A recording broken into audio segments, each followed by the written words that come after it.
Would you like to learn a cool Kimura setup from the Daily Hiva guard? If so, then I'm going to show you with my lovely assistant, Mr. Adam Wilson. Let's get started. So I used this back in 2019 against a really tough guy who like really good guard retention, really good legs. I met him in the open division, and I basically just wanted to end the match, and so I jumped over. So this is a basic rolling Kimura style setup. Now basically what's happening is a lot of times when they play the Daily Hiva guard, they've got this, we'll take a look at it real quick. They've got this lead ankle, so a lot of times you got this leg here under control. This is the Daily Hiva hook. If you guys are new, this is what sort of defines the Daily Hiva guard. He's got his leg in here like this, tucked in, okay? Got the foot here, and then a lot of times they'll play with this hand, grabbing a collar, sleeve, whatever, okay? So first things first, I wanna make sure, this is super important when you set this stuff up, that our knee tracks outward. So if you ever get in a Daily Hiva guard, they want the leg to sort of fold inward. This is bad both for the health of your knee, but also he can start to cut angles and get you off balance. So if they've got the Daily Hiva hook in, I really want to drive this knee forward. If you watch just his leg, put your leg in deep. Watch how his foot begins to be pushed outward the more my knee tracks inward and drives into his hamstring, okay? So we want to have the knee strong there, heavy foot. Now back here, there's different things we could do. I could do a little stutter step to clear that, but for this setup, if I can get a hold of his wrist, I don't have to clear this leg to get there. So let's say he's grabbing either my sleeve here or even my collar. Very common to do this because the collar grip can be really useful for things like almost like Tomonagi sweeps, where you can pull me up and lift me off balance. So to break this, first get the grip. And when you get the grip to break it, don't just pull away, turn the grip this way and break. Why is that a big deal? Watch his hand. If I just try to push here, he can still hold with 4 fingers. If I turn slightly, I get here, I can feel tension, and now I pull. It ends up basically making him hold with his index finger and his thumb, maybe middle finger just a little bit, okay? So we turn, bang, break. Now, I want to switch so that I have a straight grip right here over top of the wrist.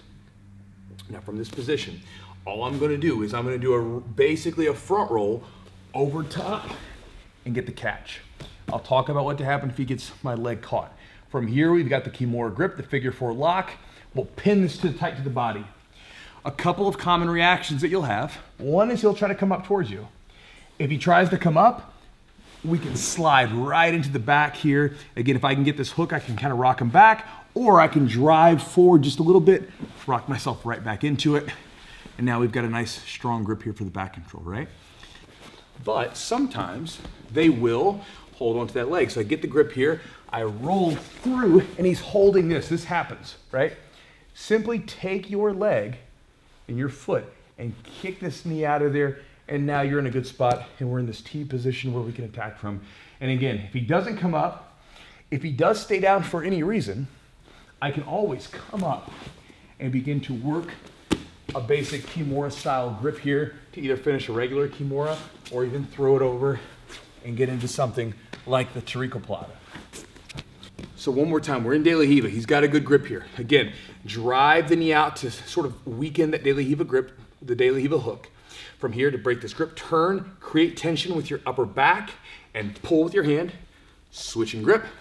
Now, drive, front roll over. If he's hooking, we kick. If not, we get out here to the side. If he comes up on us, when he does this, we frame across his body, stop him with your arms, slide your body through. From there, if he stays down, we can just come up and finish a Kimura. But the scrambles will change. And I could go for several videos into that sequence. And maybe if you guys are interested, I can.